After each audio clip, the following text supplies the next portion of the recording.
암송에 참여하시기를 바랍니다.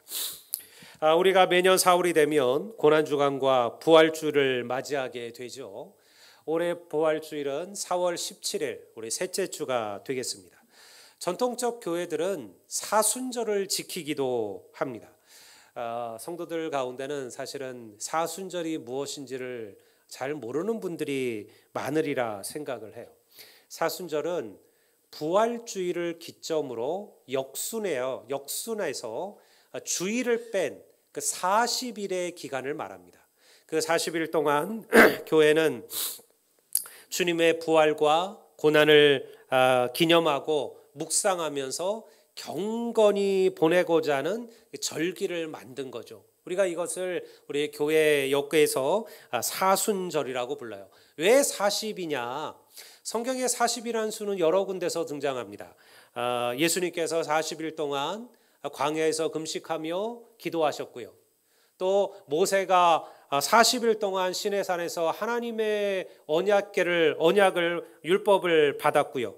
또 예수님의 부활에서 승천까지 40일 동안 주님께서 이 땅에 계시기도 하셨죠. 이스라엘이 40년 동안 광야에서 그들의 시간을 보내기도 했습니다. 그래서 우리가 이 40일은 어떤 기도와 고난의 상징적인 기간으로 생각하는 거예요. 그래서 우리가 사순절이란 절기를 한 거죠. 하지만 오늘 이 사순절을 지키는 교회와 성도들은 극히 드문 것이 현실이에요. 그만큼 우리의 삶이 복잡해지고 분주해졌기 때문이기도 하고요. 영적인 것보다는 세상의 것에 우리의 마음을 빼앗기고 살아가기 때문이기도 합니다. 그래서 우리가 해마다 맞이하는 부활절과 고난주일과 또 부활절이지만 오늘 우리가 이 절기를 앞에 두고 우리가 그 의미를 다시 한번 생각해 보며 되돌아보기 위하여 우리가 이 말씀을 나누고자 합니다. 오늘 우리가 읽은 본문은 예루살렘으로 예수님께서 올라가시던 이야기, 다시 말해서 십자가를 지시기 위하여 죽으시기 위하여 예루살렘으로 올라가던 이야기부터 주님의 고난과 부활과 승천에까지 이어지는 본문입니다. 근데 여기에 한 중요한 이야기 하나가 등장을 해요. 어느 날 12제자 중 야고보와 요한의 어머니였던 살로메가 자신의 두 아들과 함께 예수님 앞에 나옵니다. 그리고 예수님께 다음과 같은 것을 구해요. 우리가 오늘 본문 마태복음 20장 우리 21절을 보면 제가 한번 보겠습니다. 예수께서 이르시되 무엇을 원하느냐 이르되 나의 이 두 아들을 주의 나라에서 하나는 주의 우편에 하나는 주의 좌편에 앉게 명하소서. 뭐예요? 쉽게 말하면 지금 인사청탁을 하는 거죠. 예수님이 왕이 되시면 하나는 뭐 지금으로 말하면 하나는 국무총리, 뭐 하나는 국회의장, 이 정도 내 아들들을 예수님의 좌우편에 양편에 넘버 2, 넘버 3로 좀 삼아 주십시오. 그렇게 이야기하는 거예요. 사실 살로메는 그럴 만한 자격이 있었어요. 살로메는 야고보와 요한의 어머니였던 살로메는요, 예수님의 어머니 마리아와 자매지간이었던 것으로 우리 성경은 이야기하고 있습니다. 또한 두 아들을 다 예수님을 따르는 제자로 드린 것도 살로메였습니다. 자신 또한 예수님을 따라다니며 예수님과 12제자를 먹이고 돌보는 일에 최선을 다했던 여인이 살로메였어요. 생각해 보세요. 예수님과 12제자는 제가 지난번에도 얘기했지만 직업이 뭐라 그랬어요? 백수예요. 그들은요 일하지 않았습니다. 그들은 복음을 전했죠. 예수님은 온 곳을 다니면서 예루살렘과 유다와 사마리아를 다니면서 주님의 복음을 전했어요. 그들이 일을 하고 해서 먹고 산 게 아니에요. 어떻게 그런데 장정 13명이 그렇게 3년 동안을 아무런 문제 없이 그렇게 복음을 전하며 살았을까요? 성경은요, 예수님과 12제자들을 수종드는 여인들이 있었다라고 얘기를 하는 거예요. 주님이 가는 곳마다 주님을 따라다니며 주님을 수종드는 여인들이 있었어요. 예수님의 어머니부터 그리고 살로메와 막달라 마리아와 그 외에 여러 여인들이 그들이 온전히 주의 복음을 전할 수 있도록 예수님께서 그 모든 뒷바라지를 다 하였다라는 거예요. 여러분, 12제자가 예수님께서 잡히시는 그날 다 도망갔지만요, 여러분 마지막까지 예수님의 그 달리신 십자가 앞에 남아 있었던 이들이 바로 이 여인들이었어요. 이 여인들은요 정말로 귀한 믿음의 사람들이죠. 그러니 이 살로메는요 그럴 만한 자격이 있었습니다. 세상적인 어머니의 마음으로 생각해 본다면 충분히 이해할 수 있죠. 세상의 모든 어머니는 자신의 자녀들을 위해서라면 누구든지 이 살로메처럼 말할 수 있었을 겁니다. 더군다나 인척관계였던 이 살로메가 예수님에게 이런 부탁을 하는 것은 그 당시 문화로 봤을 때 그거는 그렇게 여러분들 이상한 일이 아니었다라는 거예요. 그런데 우리가 성경을 자세히 보면 우리는 그래서 많은 이들이 이 살로메를 욕심 많은 여인이라고 얘기하지만요, 그런 성경을 잘못 이해하고 있는 겁니다. 성경을 자세히 보면 예수님께 실제로 이 부탁을 하는 사람들은 누구냐면 살로메가 아니에요. 그의 두 아들이었던 야고보와 요한입니다. 그들은 욕망이 있었고 그들에게는 야망이 있었어요. 욕심이 있었죠. 야고보와 요한이요 자기 어머니를 대동해서 그리고 예수님께 이러한 청을 드리도록 만든 거죠. 자신의 욕심을 드러낸 거예요. 그래서 우리가 성경을 보면 살로메가 예수님께 구하였지만 예수님께서는 누구에게 답을 하시느냐? 야고보와 요한에게 답을 하셔요. 그게 22절이에요. 예수께서 대답하여 이르시되 너희는 너희가 구하는 것을 알지 못하는도다. 내가 마시려는 잔을 너희가 마실 수 있느냐? 그들이 말하되 할 수 있나이다. 예수님께서 지금 살로메에게 답하신 게 아니에요. 너희들이라는 말을 쓰죠. 거기에 함께 와 있던 야고보와 요한에게 주님께서 답한 거예요. 너희들이 내가 마시려는 잔을 마실 수 있겠느냐? 예수님께서 말씀하셨던 이 주가 마시려고 했던 이 잔은 무엇을 말하는 걸까요? 축배의 잔일까요? 성공의 잔일까요? 이제 예수님께서 여러분들 왕이 되시면 이제 거기서 함께 수많은 권력과 또 수많은 부를 누릴 그러한 축배와 성공의 잔을 얘기하는 걸까요? 아니에요. 이 잔은요 고난의 잔이죠. 예수님의 좌편과 우편에 앉을 수 있느냐는 이 질문은요 나와 함께 십자가를 질 수 있겠느냐는 질문이에요. 그런데 야고보와 요한은요 그것을 영광받는 자리라고 생각한 거예요.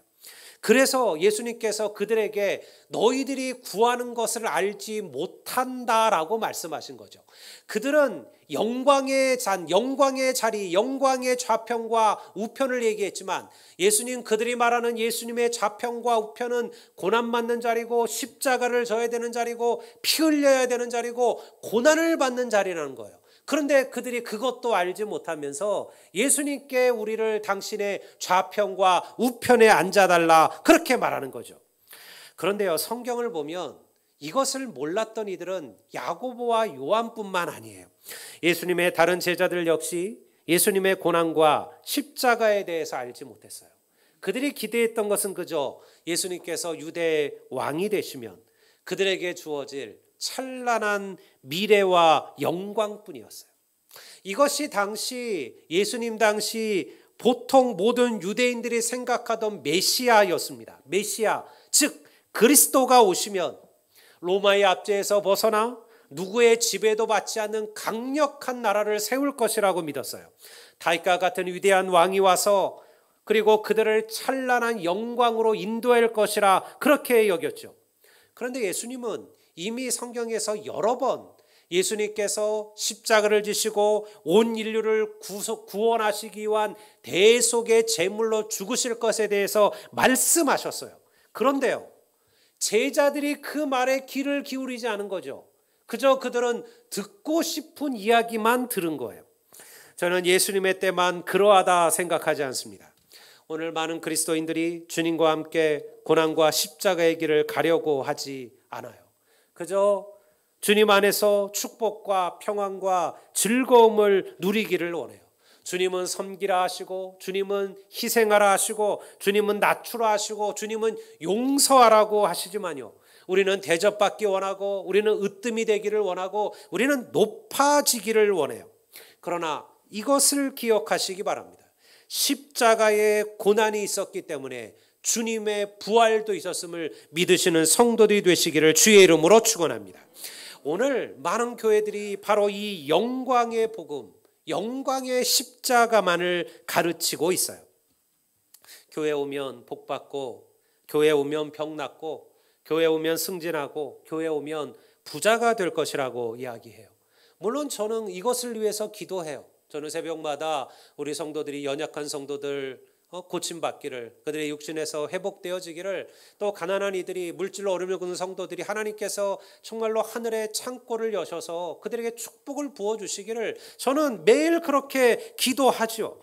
그것이 맞아요. 교회 오면 복 받지요. 그런데 문제는 뭡니까? 우리는 그저 그 복이 세상의 복이라 여긴다는데 문제가 있어요. 우리 같은 죄인이 하나님의 자녀가 되고 하나님의 백성이 된 이 사실보다 더 큰 축복이 우리에게 어디에 있을까요? 예수님은 산상수훈에서 심령이 가난한 자가 복되며 애통하는 자가 복되며 또 긍휼히 여기는 자가 복되며 하나님을 위하여, 주를 위하여, 의를 위하여 핍박받는 자가 복되다 말씀하셨죠.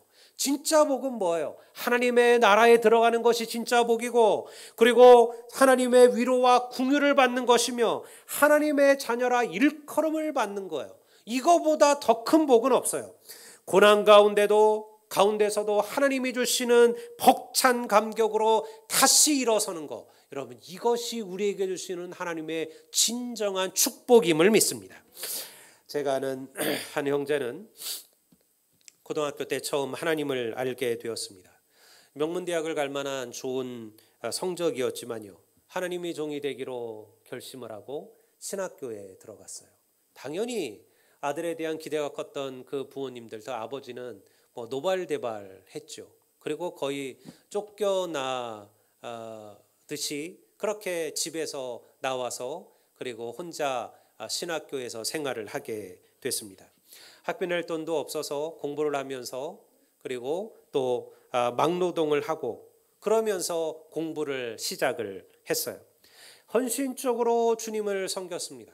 최선을 다해서 하나님의 복음을 전했고요.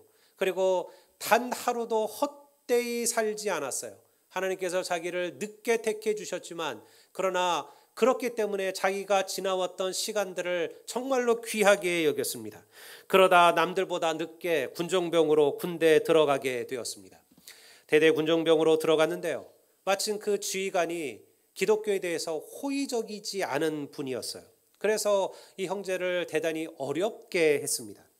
그런데 어느 날 새벽 일찍 출근한 그 지휘관이 부대를 순시하는데요, 불이 꺼진 교회에서 시끄러운 소리가 나는 것을 듣게 됐어요. 그래서 이게 뭔가 싶어서 들어가 봤더니요, 거기에 그 군종병이, 그 형제가 그 대대장을 위하여, 그리고 그 부대를 위하여, 그리고 병사들을 위하여 정말로 눈물로 간절하게 기도하는 것을 듣게 됐어요. 이것이 그의 마음을 녹였어요. 나는 기독교인도 아니고 나는 아무 상관도 없는데 이 병사가 나를 위해서 기도해 주는 거, 여러분, 그게 별거 아닌 것 같아도요, 여러분, 그것을 뒤에서 직접 들은 그분의 마음이 완전히 녹아졌어요. 그래서 그에게 마음껏 하고 싶은 대로 하라고 모든 권한을 주었습니다. 목회자가 없는 교회를요, 목사님처럼 돌보았습니다. 그리고 병사들을 섬기고 그들을 사랑했어요. 밤마다 뜨거운 커피를 타서, 그리고 초소들을 돌아다니면서, 그리고 그들을 위문하고 하나님의 복음을 전했습니다. 10명밖에 나오지 않던 그 교회가요, 이 형제가 오고 난 다음에 50명이 넘는 그러한 청년들이 모여서 하나님께 예배하는 그런 교회가 되었어요. 여러분, 근데 참으로 안타깝게도요, 이 형제가 눈이 좀 아픈 것 같아서 휴가를 받아서 병원에 갔다가 뇌종양 판명을 받았어요. 그게 혹이 눈에 있는 신경을 눌러서 눈이 아팠던 거예요. 몰랐던 거죠. 그리고 여러분들 5개월 후에 하나님의 부름을 받고 세상을 떠났어요. 세상에 이게 도대체 무슨 일일까요? 왜 하나님께서는 그 헌신적이고 그리고 그렇게 주를 위하여 충성했던 그 청년을 왜 그렇게 일찍 부르셨을까요? 우리는 그 고난의 답을 알지 못합니다. 하지만요, 그는 짧은 삶을 살아도 누구보다 섬기며 사랑하며 살았어요. 남들이 평생을 살아도 하지 못할 아름다운 열매를 남겼어요. 저는 그 동생의 짐을 가지러 온 그 형님을 통하여 그의 삶이 헛되지 않았음을 알았습니다. 그 형제의 죽음이 그 온 집안을 하나님께로 인도하는 계기가 되었어요. 쫓아내다시피 아들을 쫓아낸 그 아버지가, 그 어머니가 하나님을 만났어요. 그 아들의 마지막 소원이 무엇이었냐면 온 집안이 하나님을 믿는 거였어요. 혹시라도 신이 그들의 기도를 들어서 그 아들을 그 막내 아들을 살려주실까 하는 그러한 마음으로 그 부모님들이 교회를 다니기 시작했어요. 그러다가 하나님을 만났어요. 그 아들이 세상을 떠났지만요, 그러나 그들은요 감사했어요. 자기 아들의 죽음이 헛되지 않고 그 아들을 통해서 그 집안이 온전히 하나님께 돌아왔다는 것, 그것을 알게 된 거죠. 여러분, 이것이 고난이에요. 이것이 십자가예요. 이것이 섬김이죠. 이것이 좁은 길이에요. 하나님께서 우리를 어떻게 사용하실지 우리는 아무도 알지 못합니다. 그러나 분명한 사실은 고난과 섬김이 없이 영광과 축복은 없다라는 거예요. 그래서 예수님께서 이 땅에 오신 목적을 분명히 말씀해 주셨습니다. 20장 28절을 한번 제가 보겠습니다. 인자에 온 것은, 이 인자는 예수님을 말하는 거예요. 예수님은 항상 자신을 인자라고 불렀어요. 인자가 온 것은 섬김을 받으려 함이 아니라 도리어 섬기려 하고 자기 목숨을 많은 사람의 대속물로 주려 함이니라. 섬김은 기독교의 많은 것 중에 하나가 아니에요. 이것도 있고 저것도 있고 믿음이라는 게 뭐 이런저런 많은 것들이 있는데 그 중에 하나가 섬김도 있다가 아니에요. 여러분, 기독교의 신앙은 곧 섬김이에요. 우리를 창조하시고 온 우주를 다스리는 하나님께서 우리들을 섬기시기 위하여 이 땅에 오셨습니다. 만왕의 왕이신 예수 그리스도께서 우리를 섬기시기 위하여 십자가를 지셨습니다. 주님은 마땅히 대접받고 영광받아야 될 분이시지만요, 오히려 자신은 섬기기 위하여 이 땅에 오셨다라고 말씀했어요. 그리스도인들은 이 복음을, 이 하나님의 주의 가르침을 붙들고 살았죠. 복음이 전파되는 곳마다, 교회가 세워지는 곳마다 그리스도인들의 섬김이 있었어요. 가장 천대받고 멸시받는 이들을 교회는 기꺼이 품었습니다. 고아와 과부와 나그네들과 병든 이들을 섬겼습니다. 상처받은 이들을 위로했고요, 넘어진 이들을 일으켜 세웠습니다. 2000년 전 초대교회가 그러했으며 130년 전 이 땅에 들어왔던 여러분들 우리나라의 교회들이 그러했죠. 성도의 위대한, 교회의 위대한 부흥을 이끌어낸 것은 교회가 가진 정치적이고 세속적인 힘이 아니었어요. 화려한 건물이나 그리고 풍성한 물질도 아니죠. 베드로와 요한의 고백처럼 은과 금은 내게 없었지만 교회는요, 사랑과 섬김을 가지고 있었어요. 그리고 그 섬김을 통하여 복음은 불같이 퍼져나가기 시작했어요. 여러분, 이것이 우리가 알고 있는 교회의 역사 아닙니까? 그런데 오늘 한국교회는, 우리들은 어떠한가요? 교회는 섬김이라는 말을 자꾸 잊어버리는 것 같아요. 주님은 섬기기 위하여 오셨고 많은 이들을 구원하시기 위하여 자기의 생명까지 들이셨는데요, 사실 우리들은 오늘 그 섬김을 잃어버리고 있는 거예요. 이 섬김을 대단한 것이라 생각하지 마셔요.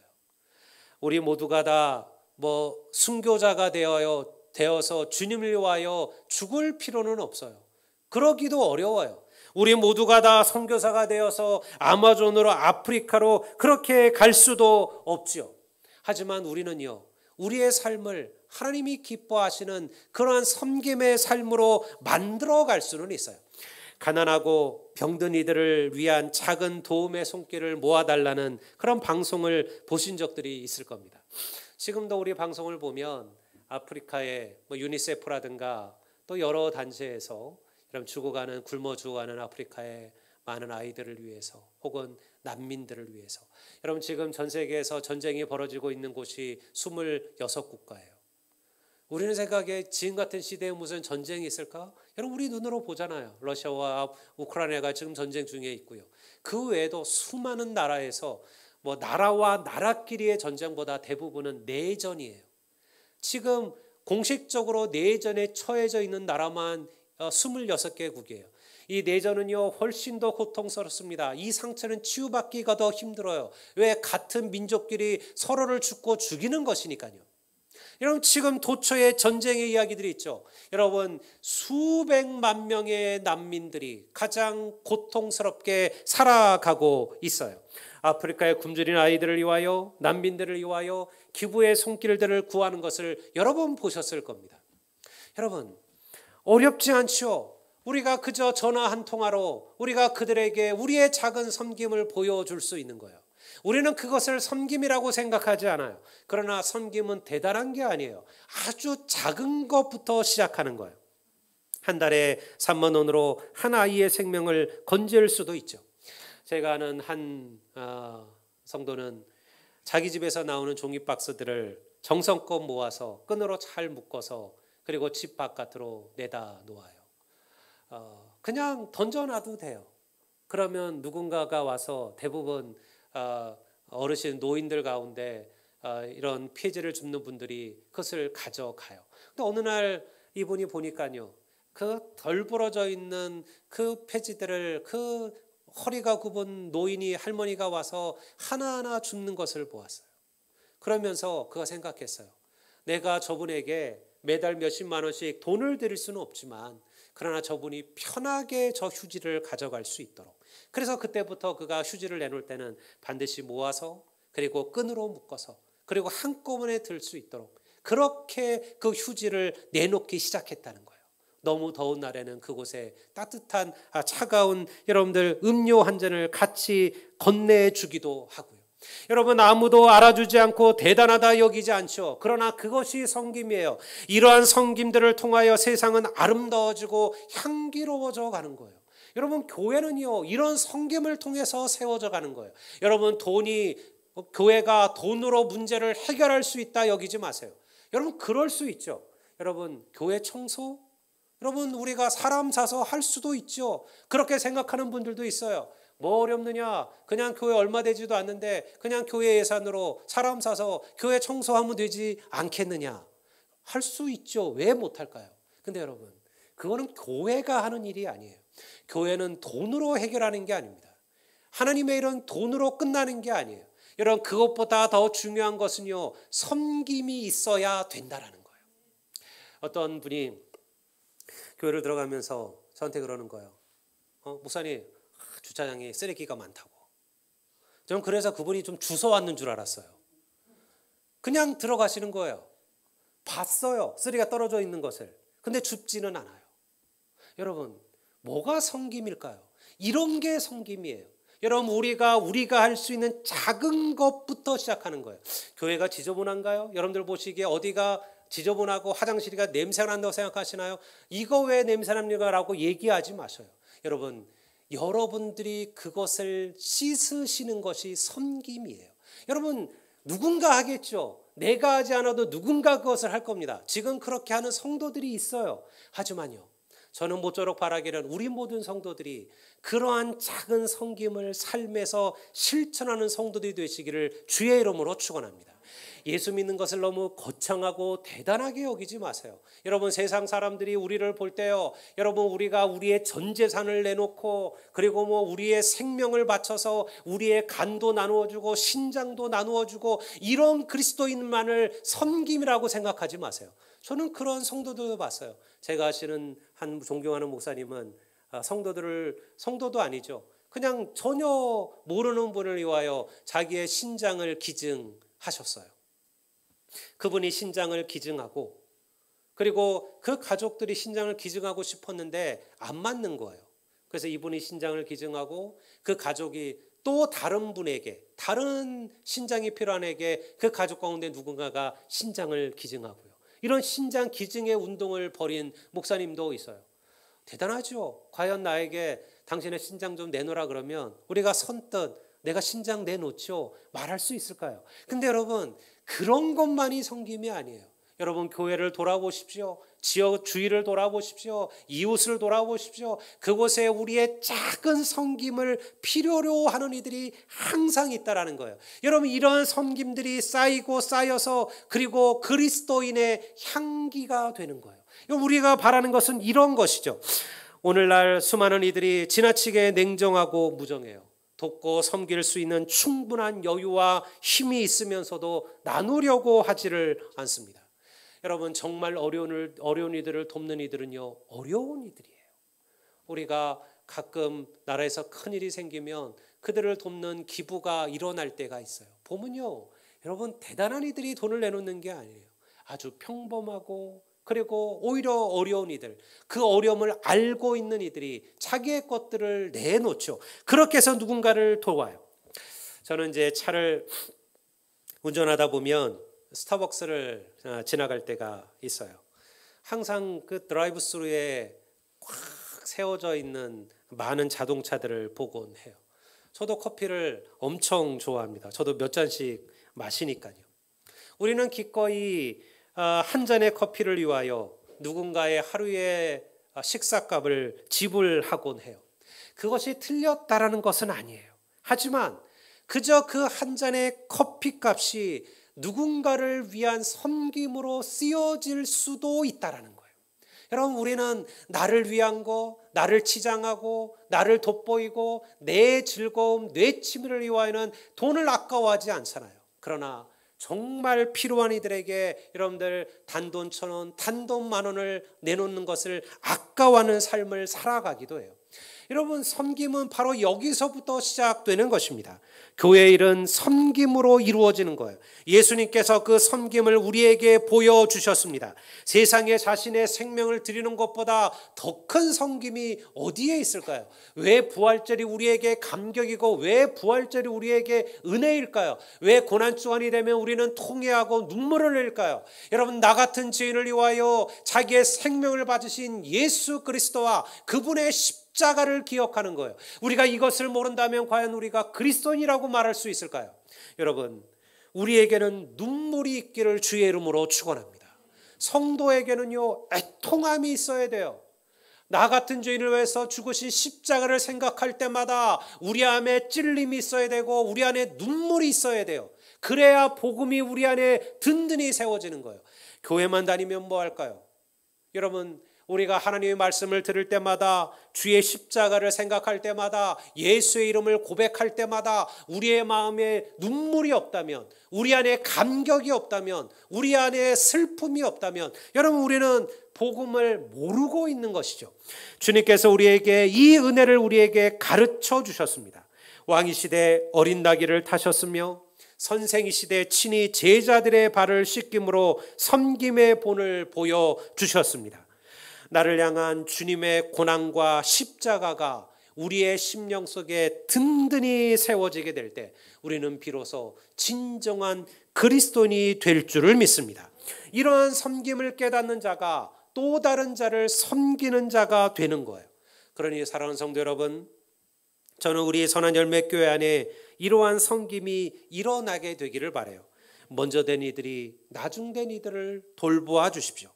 오래된 믿음의 성도들이요, 믿음을 시작하는 이들을 품어주십시오. 남보다 더 많이 가진 성도들이 있다면 더 어려운 이들을 위하여 여러분들의 가진 것들을 기꺼이 나누어 주십시오. 건강하고 힘이 있다 여기신다면 주님의 교회를 돌아보시고 그리고 여러분의 집처럼 돌보아 주십시오. 기도의 삶을 사는 성도들이 있다면 여러분의 기도에 다른 이들을 위한 도구와 중보의 기도를 함께 해 주십시오. 이것이 섬김이에요. 물질로만 섬기는 거 아니에요.